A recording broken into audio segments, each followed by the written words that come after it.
Hello everyone, Radhe Radhe. आप सभी का हमारे चैनल में बहुत बहुत स्वागत है। मकर संक्रांति आने वाली है, तो मकर संक्रांति पर बहुत सारे नियम लिए जाते हैं और दान पुण्य भी किए जाते हैं। उनमें से एक बड़ा नियम ये भी होता है राम नाम या राधे श्याम का। तो ये नियम जो है ना, कैसे लिया जाता है, इसमें क्या करना होता है, आइए मैं आप लोगों के साथ शेयर करती हूँ। तो इस तरह की राम नाम की आपको, जिसमें राम नाम लिखा जाता है, इस तरह की पुस्तकें, कॉपियाँ बोलते हैं इनको, ये आपको मार्केट में इजीली मिल जाएंगी। अगर आपको मार्केट में इस तरह की नहीं मिल रही हैं, जैसे कि मैं पकड़ के रखी हुई हूँ, तो आप जो है ना सिंपल वाली जो 2 लाइन वाली कॉपी होती है ना, वो लेकर भी आप जो है ना राम नाम का नियम ले सकते हैं। तो आपको क्या करना है, इस तरह की 14 कॉपियाँ आपको लेनी है, जैसे ही आपके यहाँ पे मिल जाए। ऐसा ज़रूरी नहीं है जो मैं ले हूँ वही आपको लेना है, सिंपल भी मिलती है तो आप सिंपल भी ले सकते हैं। तो आपको 14 कॉपी लेनी है। मोटी पतली आप अपने हिसाब से देख लें, जितना आपके पास टाइम हो, क्योंकि कुछ लोगों के पास ज़्यादा टाइम नहीं होता, घर गृहस्थी भी होती है, उनको भी देखना होता है। तो आप पतली पतली जो है ना 14 कॉपियाँ आपको लेनी है। और 14 कॉपियाँ लेकर क्या करना है, आपको लाल कलर का पेन लेना है। ये राम नाम जो है ना या राधे श्याम लाल कलर से ही लिखा जाता है, तो आपको लाल कलर का पेन लेना है। और मकर संक्रांति के दिन से जो है ना, जब आपके पास टाइम हो, ऐसा कोई निश्चित समय नहीं होता कि सुबह के समय ही करना है या शाम के समय ही करना है या किसी निश्चित समय पर, तो ऐसा कुछ नहीं है।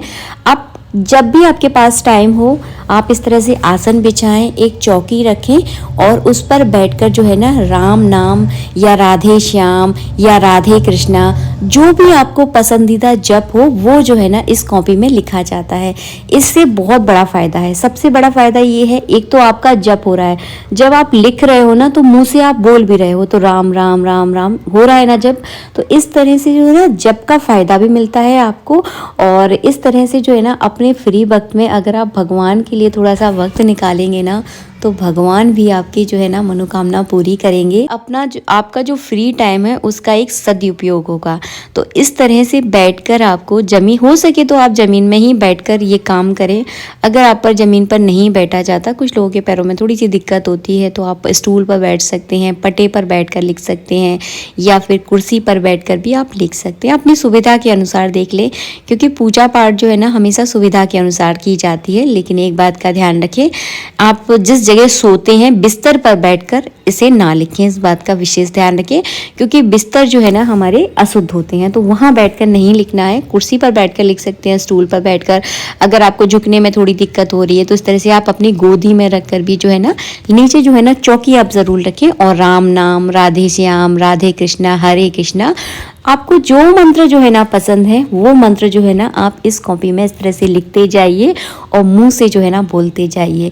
तो इस तरह से जो है ना आपको पूरे साल भर में 14 कॉपियाँ या बुक्स जो है ना आपको भरनी होती हैं। साल भर में जब ये 14 कॉपियाँ पूरी हो जाएं, तो इसका जो है ना उद्यापन आपको कैसे करना है, मकर संक्रांति के दिन से ही शुरुआत की जाती है और अगले साल मकर संक्रांति के दिन ही आपको उद्यापन करना है। तो उद्यापन आपको कहाँ करना है, उद्यापन जो है ना आपको मंदिर में जाकर करना होता है। आप किसी भी राम जानकी के मंदिर में जाकर, या राधा कृष्ण का कोई भी मंदिर हो, भगवान विष्णु का मंदिर है, तो वहाँ जाकर क्या है आपको लेना है, भगवान के लिए आपको एक नई पोशाक लेनी है। अगर भगवान विष्णु पर आप मंदिर है, तो भगवान विष्णु पर अगर आप चढ़ा रहे हैं, तो हो सके तो पीले कलर की पोशाक उनके लिए नई लेकर आएँ। खिचड़ी आपको रखनी है, उसमें तिल की कोई मिठाई रखनी है, और उसके साथ साथ आपको दक्षिणा रखनी है। और ये 14 जो आपने कॉपियाँ राम नाम के या राधा कृष्ण के नाम से जो जप करके भरी हैं, वो कॉपियाँ भी वहाँ पर रखनी है, और सबको जो है ना मंदिर में ले जाकर आपको भगवान पर अर्पित कर देना है। ये सारा सामान आपको वहीं पर चढ़ा देना है। तो इस तरह से जो है ना उद्यापन किया जाता है। बहुत ही सरल तरीका होता है, और इस का जो है ना बहुत ही ज़्यादा बेनिफिट है, वो ये है कि आपका एक तो जप हो रहा है, क्योंकि अगर हम माला लेकर बैठेंगे तो शायद हमारा मन ज़्यादा ना लगे, लेकिन इसके बहुत अच्छा बेनिफिट है। एक तो सबसे अच्छी तरीका ये होता है कि आपकी राइटिंग बहुत अच्छी हो जाएगी।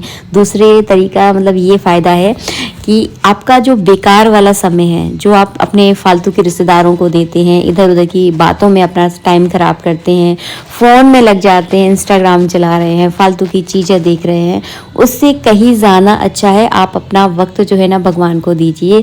तो आपके समय का सदुपयोग होता है। भगवान का नाम जपना कभी व्यर्थ नहीं जाता, आपको कुछ ना कुछ ये ब्याज के तौर पर जो है ना देकर ज़रूर जाएगा।